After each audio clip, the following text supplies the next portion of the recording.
Hi, in this lecture, we are going to look more at the process of glomerular filtration, and we're going to look at the processes and mechanisms that help regulate and maintain it. When we look at glomerular filtration, remember that the typical filtration rate needs to be 125 mLs per minute. That's the rate that your kidneys need to do all the processes to form urine. We also, in our last lecture, talked about the fact that the glomerular filtration rate was really dependent on the net filtration pressure of the kidneys, and that net filtration pressure was around 10 millimeters of mercury. And when we talked about the net filtration pressure, remember we were looking at the glomerular hydrostatic pressure, which was pushing material out, and then we were looking at the pressures that oppose it, which were basically your capsule hydrostatic pressure and also the glomerular osmotic pressure, and that this interplay of pressures is what gave us our NFP of 10. And we know it's critical that we maintain that NFP because that's directly proportional to the GFR. So there's three mechanisms that the body uses to maintain this GFR of 125 mLs per minute. The first one's called intrinsic, and intrinsic just means the kidneys do it all on their own. They don't need the nervous system involved. There's also a hormonal central one. So this is also started by the kidneys, but it will involve some hormone response. And then extrinsic is when the sympathetic division of the autonomic nervous system kicks in. So let's look at the intrinsic first. This is called kidney autoregulation. And the point of the intrinsic is that it's going to maintain the GFR despite any changes in local blood pressure or blood flow. So we know that blood pressure and blood flow will definitely affect the hydrostatic pressure. And what happens is the kidney is going to try to regulate this filtration by controlling the flow speeds and also the contents of the filtrate. So if we have a case where we have this rapid flow, right, if it's flowing too quickly, then what's going to happen is there won't be time to reabsorb what I call the good stuff. Because remember, when you have filtration, 10% of the blood goes. So you're losing amino acids, glucose, vitamins, minerals, electrolytes, a lot of good stuff. And so we need time to pull that back. That was the reabsorption piece. But if the flow is too slow, then what happens is you might actually start pulling back too many wastes and holding on to them. So I always call this the Goldilocks lecture because we need to maintain this flow of 125 mLs per minute, and that has to be just right. Too fast, we're going to have problems. We won't hold on to the good stuff. Too slow, we're going to hold on to too many waste products. So how do we do that? There's two things we're going to look at. The first one is called the myogenic mechanism, and you see myo, so you should be thinking muscle. If blood pressure were to go up, so if your systolic blood pressure rises, then that would increase the pressure in your renal artery. So if I have an increase in blood pressure, then that is going to be carried out into my renal vessels because the pressure will be high in the renal artery, and that'll go all the way through, all the way to the afferent arteriole. In fact, the afferent arteriole is going to be stretched. Remember, when we're looking at the blood flow into the nephron, that it's the afferent arteriole that's bringing the blood in and into the glomerulus. So right, afferent, and then I'll just put a big G here for glomerulus. And then we know that it's the efferent that's going to drain it. So we have blood coming in and we have blood leaving. Well, when the blood pressure goes up and that stretches it, that causes the smooth muscle cells in the afferent arteriole to contract. And so if blood pressure goes up, the afferent arteriole stretches, and then the reflex is going to be to contract it so that you decrease the flow of blood into the glomerulus. Because remember, if your pressure went up and you just let that happen, you didn't do anything about it, then you would actually increase the hydrostatic pressure in your glomerulus. And that wouldn't be good. We would change our net filtration pressure. If the blood pressure should fall, Normally the arterial will pick that up, right? It'll detect the decrease in stretch and know that it's falling. So then what it's going to do is dilate. It's going to open up to try to get more blood into the glomerulus, and it can even constrict the efferent arteriole to maintain that blood pressure in the glomerulus. So how does this work? I created two scenarios here. So we have the G is the glomerulus, we have the afferent arteriole bringing blood in, and then we have the efferent arteriole draining blood so that it leaves. And we know that we need the normal glomerular hydrostatic pressure needs to be 50, because remember, that's the main pressure that's allowing that filtration to occur. So if this is normal, let's look at the situation where we have an increase in blood pressure. So if my blood pressure should go up, which it changes all the time, right? So if my blood pressure were to increase, then I would actually increase blood pressure. If I didn't do anything at all and I let all that blood go into the glomerulus, I would change my hydrostatic pressure. It would go up, because we know that hydrostatic pressure is dependent on blood pressure. And if that were to go up, then you can imagine I would increase my filtration. It would end up being way too fast. So what the body does, the intrinsic mechanism is, when that blood pressure goes up, it stretches the afferent arteriole, and then it causes a reflex constriction. So now what it's going to do is constrict to decrease the amount of blood that enters. So if less blood enters, we can keep my pressure, my GHP, at 50. So it's a constriction to reduce the blood to prevent the pressure from rising too rapidly. So it's a little opposite of what you learned when we talked about systemic blood vessels. Now, what if, however, my blood pressure is falling? Well, if my blood pressure should decrease, if I don't do anything about it, when that pressure, right, when that blood enters the glomerulus, now my hydrostatic pressure will probably fall. Again, that's not good. It has to be just right. So that would lower my NFP, which would lower my GFR, and now my flow is too slow. So anytime my blood pressure decreases, the afferent arteriole is going to pick that up. It's going to recognize that. And then what it's going to do is dilate. It's going to open up. So now my pressure's low, but I'm going to let more blood come in so that my GHP does not fall. So hopefully that makes sense looking at it this way. So we are changing the diameter of the afferent arteriole in response to blood pressure to maintain blood flow and maintain the NFP.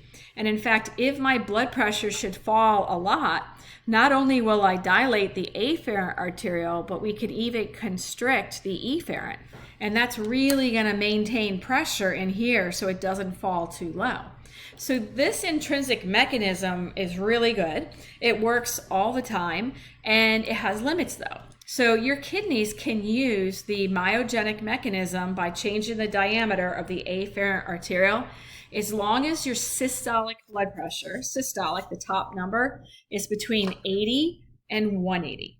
So if your systolic pressure starts falling below 80, we know as it starts dropping that so will your glomerular hydrostatic pressure, and so will your GFR, and eventually your kidneys will stop. So we worry when we're looking at blood pressures and they're very low. If your patient has a blood pressure of like 70 over 40, that's pretty bad. And what that tells you is that they're not able to maintain blood flow in their kidneys, and then their kidneys cannot eliminate waste, and all those wastes are going to accumulate in their body. Typically, if the blood pressure, the systolic, should hit 50, at a systolic pressure of 50, the kidneys stop working. The NFP becomes 0. And if the NFP is 0, so is the GFR. So dropping blood pressure, falling blood pressures are medical emergencies. We need to keep them elevated so our kidneys don't shut down. And then on the other end of things, a systolic up to 180, the kidneys are able to help control that. If that blood pressure goes higher and higher and higher, it can just constrict the afferent arteriole to keep the GHP around 50. But once you go over 180, it can't. So that would actually start to raise your glomerular hydrostatic pressure and your net filtration pressure. So blood pressure has a direct effect on the kidneys. Now, the second mechanism is called the tubuloglomerular mechanism. And so all this is saying is the first one was the blood. It was the afferent arterial. This one, notice, is controlled by the DCT, by the nephron. So the macula densa cells are in the distal convoluted tubule. They were part of that JG apparatus. Now, because they're part of the distal convoluted tubule, they don't monitor blood pressure. They monitor the filtrate. So their job is to constantly check the filtrate. They work as osmoreceptors, chemoreceptors, and so they can kind of sense if the flow is too slow, right? Then if it's too slow, we need to speed it up. Or if it's going too fast or has too high osmolarity, they're going to slow it down so that you can process it. So this controls the diameter of the afferent arterial, but the stimulus comes from the filtrate, and it comes from the macula densa cells, which are right next to the afferent arterial. So those cells, again, are monitoring the filtrate, and if it's too slow, they're going to speed it up by opening up the afferent arterial. If you open it up, more blood flows in. You can increase that pressure and push, right? You can raise your NFP and GFR. Or if it's too fast or too salty, too concentrated, it's going to constrict the afferent arterial so it can back off and lower the NFP and lower that GFR to slow things down. So that's the intrinsic mechanism. The hormone one comes back to something that we've looked at previously. We're coming back to the renin-angiotensin-aldosterone system, or RAAS, and then we're going to come back and look at the natriuretic peptides. You can call it ANP or ANF for atrial natriuretic peptide or atrial natriuretic factor. So we're coming back to renin or renin, whichever way you want to say it. So we know that the JG cells release it. And renin is an enzyme. And since it's an enzyme, it's going to catalyze a reaction. So it's critical for taking angiotensinogen. This is a really big protein made by the liver. And then renin converts it into angiotensin 1. Angiotensin 1 travels in your blood until it gets to your lungs. And when it gets to your lungs, angiotensin converting enzyme, or ACE, is the enzyme that's released in the lungs, and that enzyme is going to convert angiotensin 1 into angiotensin 2. And once we get angiotensin 2, we've learned about some of these effects already. We know it triggers the release of aldosterone. Aldosterone will be released from your adrenal cortex. And aldosterone, remember, is really going to affect your sodium reabsorption. It will also directly affect the reabsorption of sodium and chloride in the PCT. Aldosterone mainly targets sodium reabsorption in the DCT. So that hormone works there. So angiotensin 2 is really going to hold on to sodium. Water likes to follow sodium and go back into your blood. So it's going to raise your blood volume. It's going to constrict the efferent arterial. When you constrict the efferent arterial, that will raise your GFR. It's also a very powerful vasoconstrictor systemically. So you can see that this is going to raise your blood pressure. It also triggers the release of ADH from the posterior pituitary gland. ADH, anti-diuretic hormone. So this is another hormone that's going to basically increase your blood volume. Because you will not eliminate water in your urine, you will hold on to it in your blood, and it can stimulate thirst. So this is a really important mechanism, a very important system. And in this image, you can see the angiotensinogen comes from the liver, the renin or renin comes from the kidney, and this is critical. Anytime blood pressure should fall, this system is activated, and it will cause a very quick restoration of blood volume and blood pressure. So the vasoconstriction is going to be pretty quick. The hormone release will probably take 30 to 60 minutes for that to kick in. And remember, this happens from ACE. So when we looked at blood pressure previously, we talked about ACE inhibitors. If you're on an ACE inhibitor, you don't produce that ACE, or there's actually blockers, and therefore it helps keep your blood pressure nice and low. Now, when we look at this system, again, why is it there? It's a very powerful system. Well, there's 3 stimuli that will trigger and cause this whole cascade. Anytime blood pressure falls, and that's what we saw in this image. It makes sense because the net effect is to raise your blood pressure. Anytime the macula densa cells try to vasodilate the afferent arteriole, you're going to release renin. Because remember, if the afferent arteriole, if the macula densa cells are trying to dilate the afferent arteriole, it's because the flow is way too slow. So you're trying to speed up your flow. Well, a good way to speed up your flow is to raise your blood pressure and constrict that efferent arteriole. So it's going to be called in to try to increase your GFR because for some reason it's too sluggish. And then the third one is the sympathetic nervous system, and that overrides everything. So keep in mind, every time your fight or flight is activated, you release renin and you cause these changes in your body. You might not need these changes to occur because you might just be stressed about a slow driver in front of you. But when that activates, that's what's happening, and it overrides everything else because your body thinks that you're fighting or fleeing something, and it's critical to raise your blood pressure for that. Now, your natriuretic peptides, whether you call it ANP or ANF, atrial natriuretic peptide, or atrial natriuretic factor, they come from the atria in the heart, and these are direct antagonists to aldosterone. So aldosterone's job is to basically increase sodium reabsorption, primarily in the DCT. So what happens is more sodium goes in your blood and then water follows. Well, if you look at ANF or ANP, whichever one you want to call it, they do the opposite. So they increase, you can say excretion, or usually we would say secretion. It's pretty much the same thing.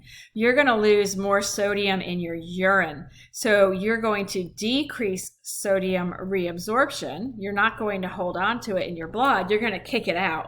And then what's going to follow sodium out is water. So this one, ANP, is going to increase your urine output. You will pee more, so your blood volume will fall. And if your blood volume decreases, so does your blood pressure. Well, there's a lot of factors involved with high blood pressure. Otherwise, we would never have it, because anytime we had too much blood volume, we would just pee out the water and our blood pressure would fall. So a lot of issues with blood pressure are not directly related to blood volume. They really have to do more with those actual vessels and the resistance inside the vessel. So this is a picture from your textbook that's trying to give you an overview of what happens with these. And you can see if the stimulus, if blood pressure should fall, we talked about that's an emergency. If it falls too low, kidneys stop. So the liver releases angiotensinogen.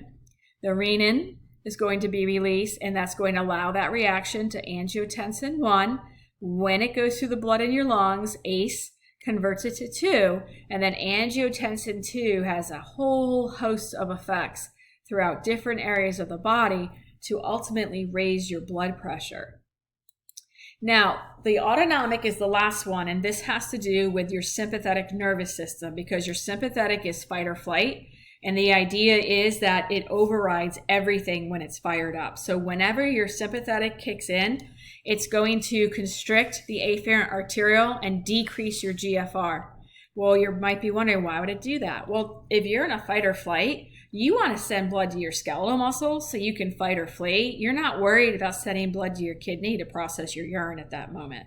So renin's released to jack your blood pressure up so you can fight or flee. And so the sympathetic nervous system is usually going to override everything.